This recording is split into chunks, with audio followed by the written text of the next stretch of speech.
Welcome back. It was a pitch black night in 1989. A young man named Chip Flynn was shot in a Florida orange grove. And what happened from there is something that Erin Moriarty of 48 Hours has covered for 25 years since.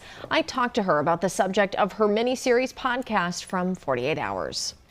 And so good to see you. Thank you so much for your time. Well, it's always great seeing you, Erin. So this is a case that is of particular significance to you. The case actually started in April of 1989. A young man by the name of Chip Flynn was found dead in an orange grove. The only eyewitness was his ex-girlfriend, who had told investigators that a black man had come up, robbed them, kidnapped them, drove the truck to an orange grove, and then shot Chip. But when we started working on it, that was the official story, a robbery gone bad with a murder. But the timeline didn't add up. The fact that there was so little evidence and no physical evidence to tie the man who had been convicted. And as we started on the case, Erin, it just became in some ways bizarre. When we started talking to the first responders who had been at the scene, well, it turns out they didn't think there was a robbery at all.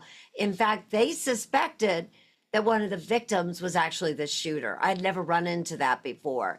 But if that was in fact the case, then why is Crosley Green in prison? So that's really the reason why we have stayed on this story. It's also a sad reminder of how easy it is to convict someone and how very difficult it is to fix that wrongful conviction, even when there's a lot of evidence to indicate that the wrong person is in prison. I think the thing about this case that stays with me the most, and something I'd never run into before in a case, is that this is a man whose conviction was overturned. A federal judge found that the prosecutor in this case withheld evidence from the defense that they should have known. And that, of course, was the fact that two first responders didn't think there was a robbery at all.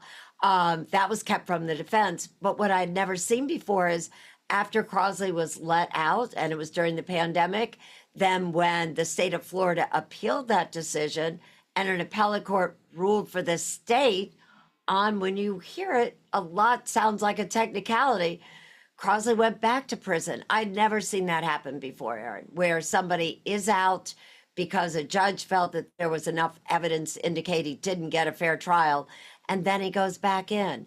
And I think it is such a great opportunity in this podcast to tell people how the appellate system works. I think people think if you're innocent, then eventually an appellate court is going to recognize that and let you out. But in fact, actual innocence is rarely discussed on the appellate level. It's if the judge or the prosecutor or the defense attorney made a mistake, then you're likely to get a new hearing or have your conviction overturned. But just the fact you're innocent might not save you. Murder in the Orange Grove, the troubled case against Crosley Green, is an 8-episode series. This is from 48 Hours and Erin Moriarty. So you'll hear from Crosley Green himself from in prison. Episodes are already available wherever you get your podcasts, and new episodes drop every Wednesday.